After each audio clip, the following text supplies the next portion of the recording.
Hi ಎಲ್ರಿಗೂ ನಮಸ್ಕಾರ. Welcome back to my channel YCT all in one. ಎಲ್ಲರೂ ಹೇಗಿದ್ದೀರಾ? ಐ ಹೋಪ್ ಎಲ್ಲರೂ ಚೆನ್ನಾಗಿದ್ದೀರಾ ಅಂತ ಭಾವಿಸ್ತಾ ಇವತ್ತಿನ ವಿಡಿಯೋದಲ್ಲಿ ನಾವು 6ನೇ ತರಗತಿ ಗಣಿತ ಪ್ರಕಾಶ ಭಾಗ 2 ಅದರಲ್ಲಿರುವಂತಹ ಸುತ್ತಳತೆ ಮತ್ತು ವಿಸ್ತೀರ್ಣ ಪಾಠದ ತ್ರಿಭುಜದ ವಿಸ್ತೀರ್ಣ, ಅದು ಪೇಜ್ ನಂಬರ್ 14, ಅದರಲ್ಲಿರುವಂಥ ಸಮಸ್ಯೆಗಳನ್ನು ನೋಡೋಣ. ಅದಕ್ಕೂ ಮುಂಚೆ ಯಾರೆಲ್ಲ ನನ್ನ ಚಾನಲ್ಗೆ ಹೊಸಬ್ರಾಗಿದ್ದೀರೋ, ಯಾರೆಲ್ಲ ನನ್ನ ಚಾನಲ್ನ ಸಬ್ಸ್ಕ್ರೈಬ್ ಮಾಡ್ಕೊಳ್ಳೋದನ್ನೇ ನೋಡ್ತಾ ಇದ್ದೀರೋ ಅವರೆಲ್ಲ ಸಬ್ಸ್ಕ್ರೈಬ್ ಮಾಡ್ಕೊಳ್ಳಿ, ಸಪೋರ್ಟ್ ಮಾಡಿ ಅಂತ ಹೇಳ್ತಾ ಬನ್ನಿ ವಿಡಿಯೋನ ಸ್ಟಾರ್ಟ್ ಮಾಡೋಣ. ಮೊದಲನೇದಾಗಿ ನಾವು ಚೌಕದ ಸುತ್ತಳತೆ ವಿಸ್ತೀರ್ಣ ಕಂಡುಹಿಡಿಯೋದು ಕಲ್ತ್ಕೊಂಡ್ವಿ, ಮತ್ತು ಆಯತದ ಸುತ್ತಳತೆ ವಿಸ್ತೀರ್ಣ ಕಂಡುಹಿಡ್ಕೊಂಡ್ವಿ. ಇವಾಗ ತ್ರಿಭುಜದ ವಿಸ್ತೀರ್ಣನ ಹೇಗೆ ಕಂಡುಹಿಡಿಯೋದು ಅಂತ ನೋಡೋಣ. ತ್ರಿಭುಜದ ವಿಸ್ತೀರ್ಣ: ಹಾಳೆಯ ಮೇಲೆ ಒಂದು ಆಯತವನ್ನು ರಚಿಸಿ ಅದರ ಒಂದು ಕರ್ಣವನ್ನು ಎಳೆಯಿರಿ. ಆ ಕರ್ಣದ ಉದ್ದಕ್ಕೂ ಆಯತವನ್ನು ಕತ್ತರಿಸಿ 2 ತ್ರಿಭುಜಗಳನ್ನು ಪಡೆಯಿರಿ. 2 ತ್ರಿಭುಜಗಳು ಒಂದರ ಮೇಲೊಂದು ನಿಖರವಾಗಿ ಆಯ್ಕೆಗೊಳ್ಳುತ್ತವೆಯೇ? ಪರಿಶೀಲಿಸಿ. ಅವು ಒಂದೇ ವಿಸ್ತೀರ್ಣವನ್ನು ಹೊಂದಿವೆಯೇ ಅಂತ ಕೇಳಿದ್ದಾರೆ. ನೋಡಿ, ಇದು ಒಂದು ಆಯತ. ನೀವೊಂದು ಪೇಪರ್ ಮೇಲೆ ಆಯತವನ್ನು ರಚಿಸ್ಕೊಂಡು ಅದಕ್ಕೆ ಒಂದು ಡಯಾಗ್ನಲ್ ಎಳೆಯಿರಿ, ಅಂದರೆ ಒಂದು ಕರ್ಣವನ್ನು ಎಳೆಯಿರಿ. ಆ ಕರ್ಣವನ್ನು ಕಟ್ ಮಾಡಿದ್ರೆ ನಾವು 2 ತ್ರಿಭುಜಗಳನ್ನು ಪಡಿತೀವಿ, ಹೌದಲ್ವಾ? ನೋಡಿ, ಕಟ್ ಮಾಡೋಣ. ಇವಾಗ ಹೀಗೆ ಈ ಕರ್ಣದ ಮೇಲೆ ಕಟ್ ಮಾಡ್ಕೊಳ್ಳಿ.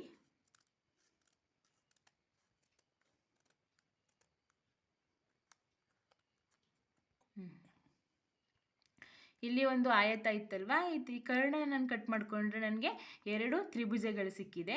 ಈ 2 ತ್ರಿಭುಜಗಳನ್ನು ಒಂದರ ಮೇಲೊಂದು ಐಕ್ಯಗೊಳ್ಳುತ್ತವೆಯೇ ಅಂತ ನೋಡ್ಕೋಬೇಕು. ಅಂದರೆ ಒಂದರ ಮೇಲೊಂದು ಒಂದು ನಿಖರವಾಗಿಟ್ಟರೆ ಇವು ಐಕ್ಯಗೊಳ್ಳುತ್ತವೆಯೇ ಅಂತಂದರೆ ಒಂದಕ್ಕೊಂದು ಸಮನಾಗಿವೆಯೇ ಏನು ಅಂತ ನೋಡ್ಕೋಬೇಕು. ನೋಡಿ, ಒಂದರ ಮೇಲೆ ಒಂದು ಇಡೋಣ.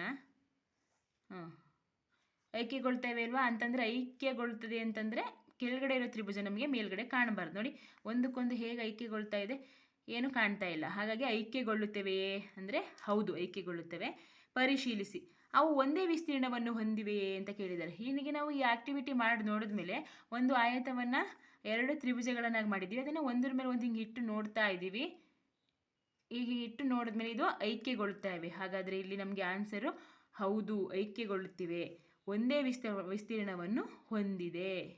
ನಾವು ಇದನ್ನು ಹೇಗೆ ಹೇಳ್ಬೋದು ಒಂದೇ ವಿಸ್ತೀರ್ಣವನ್ನು ಹೊಂದಿದೆ ಅಂತ? ಒಂದರ ಮೇಲೊಂದು ಐಕ್ಯಗೊಂಡದ ಮೇಲೆ ಅದು ಒಂದೇ ವಿಸ್ತೀರ್ಣವನ್ನು ಹೊಂದಿದೆ ಅಂತ ಅರ್ಥ ಅಲ್ವಾ? ಹಾಗಾಗಿ ಒಂದೇ ವಿಸ್ತೀರ್ಣವನ್ನು ಹೊಂದಿವೆ. ನೋಡಿ, ಇಲ್ಲಿ ಹೌದು, ಒಂದೇ ವಿಸ್ತೀರ್ಣವನ್ನು ಹೊಂದಿದೆ ಅಂತ ನೀವು ಬರೀರಿ.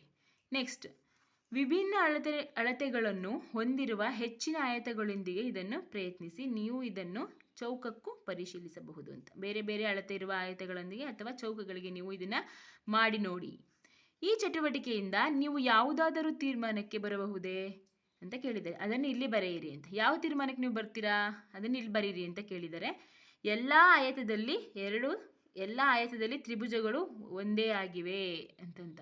ಎಲ್ಲ ಆಯತದಲ್ಲೂ ತ್ರಿಭುಜಗಳು ನಾವು ಕಟ್ ಮಾಡ್ತೀವಲ್ಲಪ್ಪ 2 ತ್ರಿಭುಜ, ಅವೆರಡು ಒಂದೇ ವಿಸ್ತೀರ್ಣವನ್ನು ಹೊಂದಿರುತ್ತವೆ ಅಂತ. ನೆಕ್ಸ್ಟ್, ಈಗ ಮುಂದೆ ನೀಡಿರುವ ಚಿತ್ರಗಳನ್ನು ಗಮನಿಸಿ. ನೀಲಿ ಆಯತದ ವಿಸ್ತೀರ್ಣವು ಹಳದಿ ತ್ರಿಭುಜದ ವಿಸ್ತೀರ್ಣಕ್ಕಿಂತ ಹೆಚ್ಚಿದೆಯೇ ಅಥವಾ ಕಡಿಮೆ ಇದೆಯೇ ಅಥವಾ ಒಂದೇ ಇದೆಯೇ, ಏಕೆ ಅಂತ ಕೇಳಿದ್ದಾರೆ. ನೋಡಿ, ಇಲ್ಲಿ ಆಯತ ಇದೆ, ಇಲ್ಲಿ ಕರ್ಣವನ್ನು ಎಳೆದಿದ್ದಾರೆ. ಈ ನೀಲಿ ಆಯತದ ವಿಸ್ತೀರ್ಣ ಅಂದರೆ ಈ ಆಯತದ ವಿಸ್ತೀರ್ಣ ಮತ್ತು ಹಳದಿ ತ್ರಿಭುಜದ ವಿಸ್ತೀರ್ಣಕ್ಕಿಂತ ಹೆಚ್ಚಿದೆ. ಈ ತ್ರಿಭುಜ ಇದೆಯಲ್ಲಪ್ಪ, ಇದು ಅಂದರೆ ಇದನ್ನೇ 2 ಆಯತವನ್ನು ಕಟ್ ಮಾಡ್ಕೊಂಡಿರೋದನ್ನ ತ್ರಿಭುಜ ಆಕಾರದಲ್ಲಿ ಜೋಡಿಸಿದ್ದಾರೆ. ಈ ತ್ರಿಭುಜದ ವಿಸ್ತೀರ್ಣಕ್ಕೆ ಕಡಿಮೆ ಇದೆಯಾ ಅಥವಾ ಜಾಸ್ತಿ ಇದೆಯಾ ಅಂತ ಕೇಳ್ತಾ ಇದ್ದಾರೆ. ಇದ್ದರೆ ಅದು ಏಕೆ ಅಂತ ಕೇಳ್ತಾ ಇದ್ದಾರೆ. ಹಾಗಾಗಿ ನೋಡಿ, ಇಲ್ಲಿ ನಾನು ಈ ಅಳತೆಯ ಆಯತವನ್ನು ನಾನು ರಚಿಸ್ಕೊಂಡಿದ್ದೀನಿ. ನೋಡಿ, ಇಲ್ಲಿ ರಚಿಸ್ಕೊಂಡಿದ್ದೀನಿ. ಅದನ್ನು ಕರ್ಣವನ್ನು ಕಟ್ ಮಾಡಿ 2 ತ್ರಿಭುಜಗಳಾಗಿ ಮಾಡ್ಕೊಂಡಿದ್ದೀನಿ. ಈಗ ಈ ಆಯತಕ್ಕೆ ನಾನು ಜೋಡಿಸ್ತೀನಿ. ನೋಡಿ, ಇಲ್ಲಿ ಜೋಡಿಸ್ತಾ ಇದ್ದೀನಿ.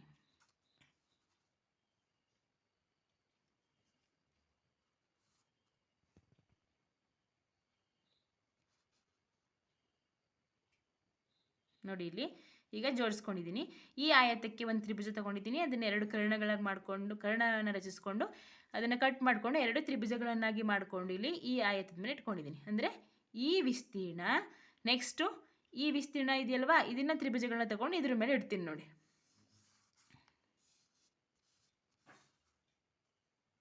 ನೋಡಿ ಇಲ್ಲೊಂದಿಟ್ಟಿದೆ,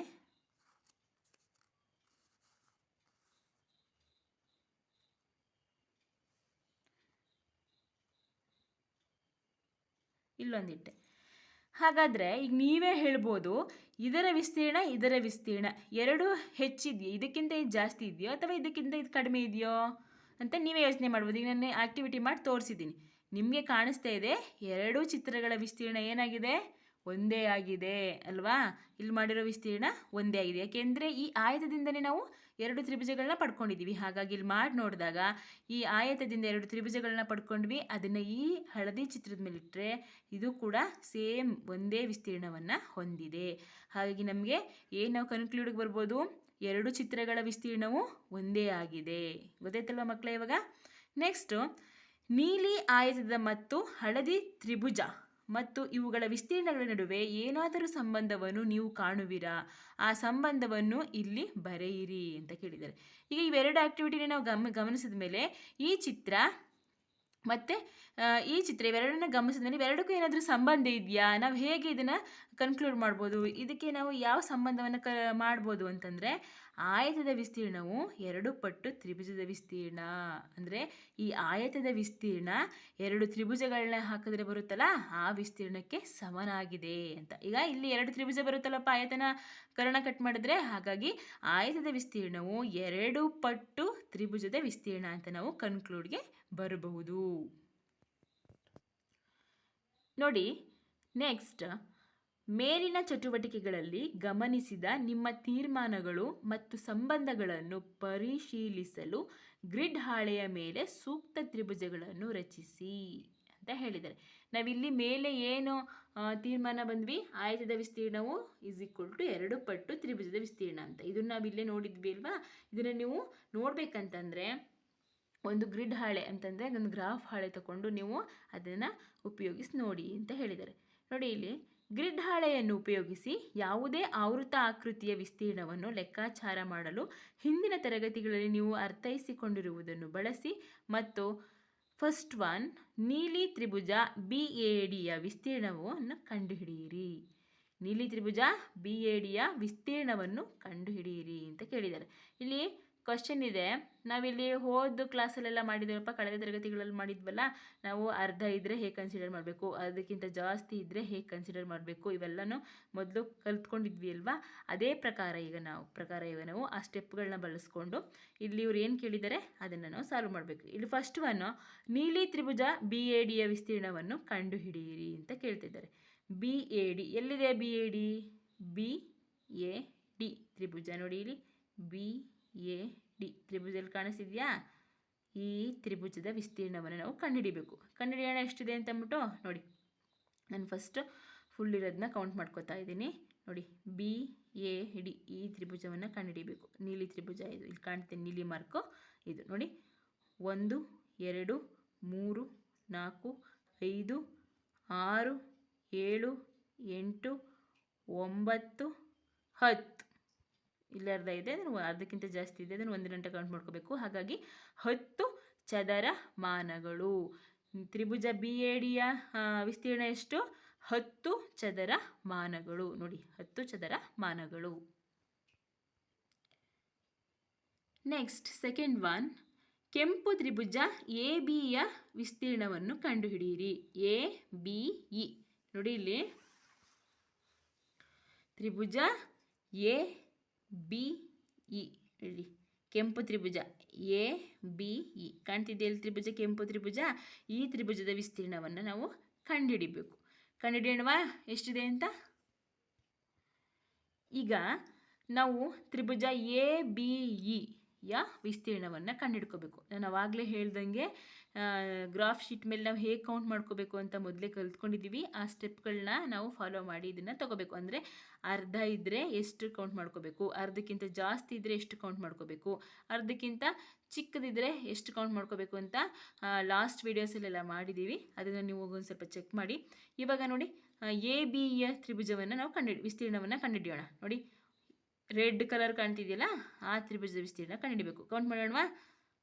1 2 3 4 5 6 7 8 9 10 ಇದು ನೋಡಿ ಅರ್ಧಕ್ಕಿಂತ ಚಿಕ್ಕದಿದೆ, ಹಾಗಾಗಿ ಇದು ಕನ್ಸಿಡರ್ ಮಾಡೋಂಗಿಲ್ಲ. ಇದು ಅಷ್ಟೇ, ಇದು ಅರ್ಧಕ್ಕಿಂತ ಜಾಸ್ತಿ ಇದೆ, ಹಾಗಾಗಿ 1 ಅಂತ ಕನ್ಸಿಡರ್ ಮಾಡ್ತೀವಿ. ಹಾಗಾಗಿ 1 2 3 4 5 6 7 8 9 10 ಚದರಮಾನಗಳು.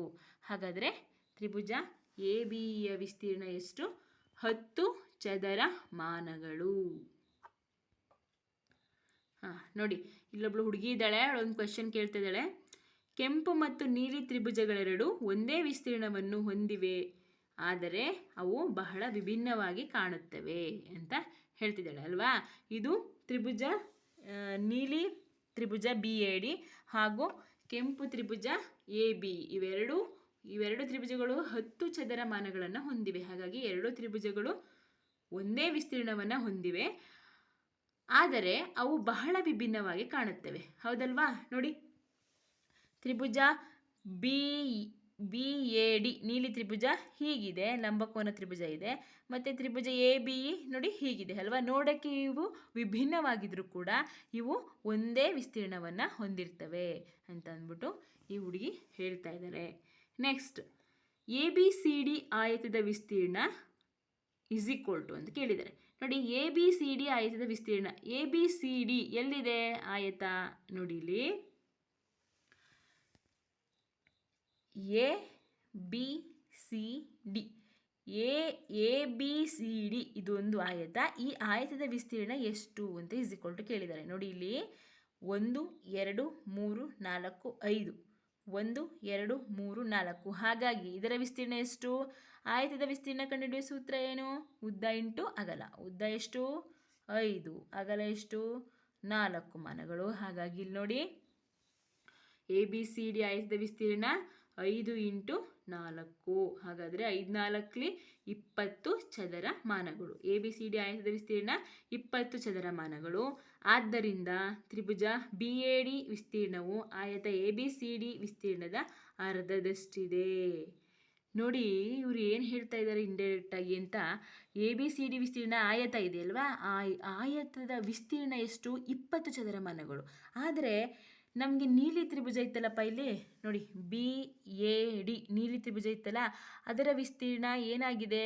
10 ಚದರಮಾನಗಳಿದೆ. ಹಾಗಾದರೆ ಈ ಆಯತದ ಎಷ್ಟಿದೆ? ಅರ್ಧದಷ್ಟಿದೆ ಅಲ್ವಾ. ಹಾಗಾದರೆ ಅವ್ರು ಏನು ಹೇಳ್ತಾ ಇದ್ದಾರೆ? ಈ ಆಯತದ ಅರ್ಧದಷ್ಟಿದೆ ಯಾವುದು? ಒಂದು ತ್ರಿಭುಜ. ಯಾಕೆಂದರೆ ಇದ್ರದ್ದು ಫುಲ್ಲು ವಿಸ್ತೀರ್ಣ ಎಷ್ಟು? ಆಯತದ್ದು 20 ಚದರಮಾನ, ಬಿ ಎ ಡಿದು 10 ಚದರಮಾನ. ಹಾಗಾದರೆ ನಾವು ಏನಂತ ಕನ್ಕ್ಲೂಡ್ ಮಾಡ್ಬೋದು? ಆದ್ದರಿಂದ ತ್ರಿಭುಜ ಬಿ ಎ ಡಿ ವಿಸ್ತೀರ್ಣವು ಆಯತ ಎ ಬಿ ಸಿ ಡಿ ವಿಸ್ತೀರ್ಣದ ಅರ್ಧದಷ್ಟಿದೆ. ನೆಕ್ಸ್ಟ್, ತ್ರಿಭುಜ ಎ ಬಿ ವಿಸ್ತೀರ್ಣ ಇಸ್ ಈಕ್ವಲ್ ಟು ತ್ರಿಭುಜ ಎ ಇ ಎಫ್ ವಿಸ್ತೀರ್ಣ ಪ್ಲಸ್ ತ್ರಿಭುಜ ಬಿ ಇ ಎಫ್ ವಿಸ್ತೀರ್ಣ ಅಂತ ಕೇಳಿದ್ದಾರೆ. ಇಲ್ಲಿ ನೋಡಿ, ತ್ರಿಭುಜ A B E, A B ಇಯ ವಿಸ್ತೀರ್ಣ ಇಸ್ ಈಕ್ವಲ್ ಟು ಯಾವುದಕ್ಕೆ ಸಮ ಆಗಿದೆ? ಇದು ಎ ಬಿ ಇ ವಿಸ್ತೀರ್ಣ ಯಾವುದಕ್ಕೆ ಸಮ ಆಗಿದೆ? A E F, A E F ಇಲ್ಲಿ ಕಾಣ್ತಿದೆಯಲ್ಲಪ್ಪ, ಎ ಇ ಎಫ್ ಕಾಣ್ತಿದೆಯಲ್ಲ ತ್ರಿಭುಜ, ಇದು ಈ ವಿಸ್ತೀರ್ಣ ಪ್ಲಸ್ ತ್ರಿಭುಜ B F, B E F, ಈ ರೆಡ್ ಕಲರ್ ತ್ರಿಭುಜ A E F B E F ಇವೆರಡ ವಿಸ್ತೀರ್ಣಕ್ಕೆ ಸಮನಾಗಿದೆ. ಹೌದಲ್ವಾ? ಈ ತ್ರಿಭುಜನೇ ನಾವು ಮಧ್ಯ ಬಿಂದು ಕಂಡುಹಿಡ್ಕೊಂಡು ಅದರ ಮಧ್ಯದಲ್ಲೇ ನೀವು ಒಂದು ರೇಖೆಯನ್ನು ಎಳ್ಕೊಂಡು ಎರಡು ತ್ರಿಭುಜಗಳಾಗಿ ವಿಂಗಡಿಸ್ಕೊಂಡಿರೋದ್ರಿಂದ ಎ ಬಿ ಎ ವಿಸ್ತೀರ್ಣ ಇಸ್ ಈಕ್ವಲ್ ಟು ತ್ರಿಭುಜ A E F B E F, ಅದನ್ನೇ ಇಲ್ಲಿ ಕೊಟ್ಟಿರುವಂಥದ್ದು. ಇಲ್ಲಿ ತ್ರಿಭುಜ ಎ ಇ ಎಫ್ ವಿಸ್ತೀರ್ಣ ಇಸ್ ಈಕ್ವಲ್ ಟು ಆಯತ ಎ ಎಫ್ ಇ ಡಿಯ ವಿಸ್ತೀರ್ಣದ ಅರ್ಧದಷ್ಟು. ನೋಡಿ, ಚಿತ್ರ ನೋಡಿದರೆ ನಿಮಗೆ ಗೊತ್ತಾಗ್ತಿರ್ತದೆ. ಎ ಇ ಎಫ್ನ ವಿಸ್ತೀರ್ಣ ಇಸ್ ಈಕ್ವಲ್ ಟು ಆಯತ ಎ ಎಫ್ ಇ ಡಿ. ಈ ಆಯತ ಇದೆಯಲ್ಲಪ್ಪ, ಎ ಎಫ್ ಇ ಡಿ, ಇದೊಂದು ಆಯತ ಅಲ್ವಾ, ಈ ಆಯತದ ಅರ್ಧದಷ್ಟಿದೆ. ಹೌದಲ್ವಾ? ಎ ಇ ಎಫ್ ತ್ರಿಭುಜ ಈ ಆಯತದ ಅರ್ಧದಷ್ಟಿದೆ ಅಂತ ಹೇಳ್ತಾ ಇದ್ದಾರೆ. ಇದು ನಮಗೆ ಚಿತ್ರ ನೋಡಿದ್ರೆ ಗೊತ್ತಾಗ್ತಾ ಇದೆ. ಅದೇ ರೀತಿ ತ್ರಿಭುಜ ಬಿ ಎಫ್ ವಿಸ್ತೀರ್ಣ ಇಸ್ ಈಕ್ವಲ್ ಟು ಆಯತ ಬಿ ಎಫ್ ಇ ಸಿ ವಿಸ್ತೀರ್ಣದ ಅರ್ಧದಷ್ಟು. ನೋಡಿ, ಇದು ಹೇಗೆ ಬಂತು ಅದೇ ರೀತಿ ಬಿ ಎಫ್ನ ವಿಸ್ತೀರ್ಣ ಇಸ್ ಈಕ್ವಲ್ ಟು ಆಯತ ಬಿ ಎಫ್ ಇ ಸಿ, ಇಲ್ಲಿದೆಯಲ್ಲ ಒಂದು ಯೆಲ್ಲೋ ಕಲರು, ಈ ಆಯತದ ಅರ್ಧದಷ್ಟಿದೆ ಇಲ್ಲಿ. ಹೌದಾ? ಅರ್ಧದಷ್ಟಿದೆ. ಅದನ್ನೇ ಇಲ್ಲಿ ಹೇಳ್ತಾ ಇದ್ದಾರೆ. ಹಾಗಾಗಿ ತ್ರಿಭುಜ ಎ ಬಿ ವಿಸ್ತೀರ್ಣ ಇಸ್ ಈಕ್ವಲ್ ಟು ಆಯತ ಎ ಎಫ್ ಇ ಡಿಯ ವಿಸ್ತೀರ್ಣದ ಅರ್ಧದಷ್ಟು ಪ್ಲಸ್ ಆಯತ ಬಿ ಎಫ್ ಇ ಸಿಯ ವಿಸ್ತೀರ್ಣದ ಅರ್ಧದಷ್ಟು. ಹಾಗಾಗಿ ನಾವಿಲ್ಲಿ ಟೋಟಲ್ ಆಗಿ ಏನು ಹೇಳಬೇಕು ಅಂತಂದರೆ, ತ್ರಿಭುಜ ಇದು ಎ ಎಫ್ ಇ ತ್ರಿಭುಜ ಎ ಎಫ್ ಇ ಡಿ ಆಯತದ ಅರ್ಧದಷ್ಟು, ಬಿ ಎಫ್ ತ್ರಿಭುಜ ಬಿ ಎಫ್ ಇ ಸಿ ಅರ್ಧದಷ್ಟು. ಹಾಗಾದರೆ ಈ ಎ ಬಿ ಇ ಇದೆಯಲ್ಲಪ್ಪ, ಎ ಬಿ ಇ ತ್ರಿಭುಜ ರೆಡ್ ಕಲರು, ಅದು ಇವೆರಡರ ಅರ್ಧದಷ್ಟಿದೆ ಅಂತ ಅದನ್ನೇ ಇಲ್ಲಿ ಕೇಳಿದರೆ. ಎ ಎಫ್ ಇ ಡಿ ವಿಸ್ತೀರ್ಣದ ಅರ್ಧದಷ್ಟು ಪ್ಲಸ್ ಆಯತ ಬಿ ಎಫ್ ಇ ಸಿ ಅರ್ಧದಷ್ಟು ಅಂತಂದ್ಬಿಟ್ಟು. ನೆಕ್ಸ್ಟ್ ಇಸ್ ಈಕ್ವಲ್ ಟು ಆಯತ ಎ ಎಫ್ ಇ ಡಿ ಮತ್ತು ಆಯತ ಬಿ ಎಫ್ ಇ ಸಿ ವಿಸ್ತೀರ್ಣಗಳ ಮೊತ್ತದ ಅರ್ಧದಷ್ಟು ಇಸ್ ಈಕ್ವಲ್ ಟು ಆಯತ ಎ ಬಿ ಸಿ ಡಿ ವಿಸ್ತೀರ್ಣದ ಅರ್ಧದಷ್ಟು ಅಂತ ಕೇಳಿದರೆ. ನಮ್ಗೆ ಇಲ್ಲಿ ಡಯಾಗ್ರಾಮ್ ನೋಡಿದ್ರೆ ಎಲ್ಲ ಇದ್ರದ್ದು ಅರ್ಥ ಆಗುತ್ತೆ. ಇಲ್ಲಿ ಮೇಲ್ಗಡೆ ನಾನು ವಿವರಣೆ ಏನು ಕೊಟ್ಟಿದ್ದೀನಿ ಅದರದ್ದು ಅರ್ಥ ಆಗುತ್ತೆ. ಹಾಗಾದರೆ ನಾವಿಲ್ಲಿ ಏನು ತೀರ್ಮಾನ ಬರ್ಬೋದು, ಇಲ್ಲಿ ಏನು ತೀರ್ಮಾನ ಬರ್ಬೋದು ಅಂತಂದರೆ ನೋಡಿ, ಯಾವುದೇ ಒಂದು ಆಯತವನ್ನು ಕರ್ಣವಾಗಿ ಕತ್ತರಿಸಿದಾಗ 2 ತ್ರಿಭುಜಗಳನ್ನು ಪಡೆಯುತ್ತೇವೆ ಹಾಗೂ ಆ 2 ತ್ರಿಭುಜಗಳು ಸಮವಾಗಿರುತ್ತವೆ. ಆದ್ದರಿಂದ ಒಟ್ಟು ಆಯತದ ವಿಸ್ತೀರ್ಣಕ್ಕೆ ಆ 2 ತ್ರಿಭುಜಗಳ ವಿಸ್ತೀರ್ಣಗಳ ಮೊತ್ತಕ್ಕೆ ಸಮವಾಗಿರುತ್ತದೆ ಎಂದು ನಾವು ತೀರ್ಮಾನಿಸಬಹುದು. ಈಗ ನಾವು ಆಕ್ಟಿವಿಟಿ ಮಾಡಿ ಎಲ್ಲ ನೋಡಿದ್ವಲ್ಲಪ್ಪ, ಯಾವುದೇ ಒಂದು ಆಯತವನ್ನು ಕರ್ಣವಾಗಿ ಕತ್ತರಿಸಿದಾಗ ನಾವು ಎಷ್ಟು ತ್ರಿಭುಜಗಳನ್ನ ಪಡಿತೀವಿ? 2 ತ್ರಿಭುಜಗಳನ್ನ ಪಡಿತೀವಿ. ನಾವು ಈ ಆಕ್ಟಿವಿಟಿ ಎಲ್ಲನೂ ಮಾಡಿ ನೋಡಿದ್ದೀವಿ. 2 ತ್ರಿಭುಜಗಳನ್ನ ಪಡಿತೀವಿ. ಆವಾಗ ಒಂದು ಆಯತವನ್ನು ಕರ್ಣವಾಗಿ ಕತ್ತರಿಸಿದ ಮೇಲೆ 2 ತ್ರಿಭುಜಗಳನ್ನ ಪಡ್ಕೊಳ್ತೀವಿ. ಮತ್ತು ಆದ್ದರಿಂದ ಒಟ್ಟು ಆಯತದ ವಿಸ್ತೀರ್ಣಕ್ಕೆ ಆ 2 ತ್ರಿಭುಜಗಳ ವಿಸ್ತೀರ್ಣವು ಸಮನಾಗಿರುತ್ತೆ, ಹೌದಲ್ವಾ? ಈ ಒಟ್ಟು ಆಯತದ ವಿಸ್ತೀರ್ಣಕ್ಕೆ ಈ 2 ತ್ರಿಭುಜಗಳ ವಿಸ್ತೀರ್ಣ ಹಾಕಿದ್ರೆ ಒಟ್ಟು ಆಯತದ ವಿಸ್ತೀರ್ಣ ಸಮವಾಗಿರುತ್ತದೆ ಅಲ್ವಾ? ಇದನ್ನೇ ನಾವು ಕಲ್ತ್ಕೊಂಡಿದ್ವು. ಹಾಗಾದರೆ ನಾವು ಕನ್ಕ್ಲೂಡ್ ಕೂಡ ಹಾಗೆ ಮಾಡಬೇಕು. ಅದನ್ನೇ ಇಲ್ಲಿ ಬರ್ದಿರುವಂಥದ್ದು. ಇದಾಗಿತ್ತು ಇವತ್ತಿನ ವಿಡಿಯೋ ಮಕ್ಕಳೇ. ತ್ರಿಭುಜದ ವಿಸ್ತೀರ್ಣವನ್ನು ಹೇಗೆ ಕಂಡುಹಿಡಿಯೋದು ಅಂತಂದ್ಬಿಟ್ಟು. ಈ ವಿಡಿಯೋ ಯಾರಿಗೆಲ್ಲ ಇಷ್ಟ ಆಗಿದೆ ಅವರೆಲ್ಲ ಪುಟ್ಟದೊಂದು ಲೈಕ್ ಮಾಡಿ. ಈ ವಿಡಿಯೋ ಯಾರಿಗೆಲ್ಲ ಯೂಸ್ಫುಲ್ ಅನಿಸುತ್ತೋ ಅವರಿಗೆಲ್ಲ ಶೇರ್ ಮಾಡಿ. ಮತ್ತು ಇನ್ನೂ ನನ್ನ ಚಾನಲ್ನ ಯಾರೆಲ್ಲ ಸಬ್ಸ್ಕ್ರೈಬ್ ಮಾಡ್ಕೊಳ್ಳೋದನ್ನು ನೋಡ್ತಾ ಇದ್ದೀರೋ ಅವರೆಲ್ಲ ದಯವಿಟ್ಟು ಸಬ್ಸ್ಕ್ರೈಬ್ ಮಾಡಿ, ಸಪೋರ್ಟ್ ಮಾಡಿ ಅಂತ ಹೇಳ್ತಾ ಇವತ್ತಿನ ವಿಡಿಯೋನ ಇಲ್ಲಿಗೆ ಮುಗಿಸೋಣ. ನೆಕ್ಸ್ಟ್ ಮುಂದಿನ ವಿಡಿಯೋದಲ್ಲಿ ನಾನು ಕಂಡುಹಿಡಿಯಿರಿ ಪೇಜ್ ನಂಬರ್ 16 ಇದರ ಸಮಸ್ಯೆಯನ್ನು ಪರಿಹರಿಸೋಣ ಅಂತ ಹೇಳ್ತಾ ಇವತ್ತಿನ ವಿಡಿಯೋನ ಇಲ್ಲಿಗೆ ಮುಗಿಸ್ತಾ ಇದ್ದೀನಿ. ಯಾರೆಲ್ಲ ನನ್ನ ವಿಡಿಯೋಸ್ನ ನೋಡ್ತಾ ಇದ್ದೀರಿ ಸಪೋರ್ಟ್ ಮಾಡಿ ಅಂತ ಹೇಳ್ತಾ keep watching my channel. Thank you.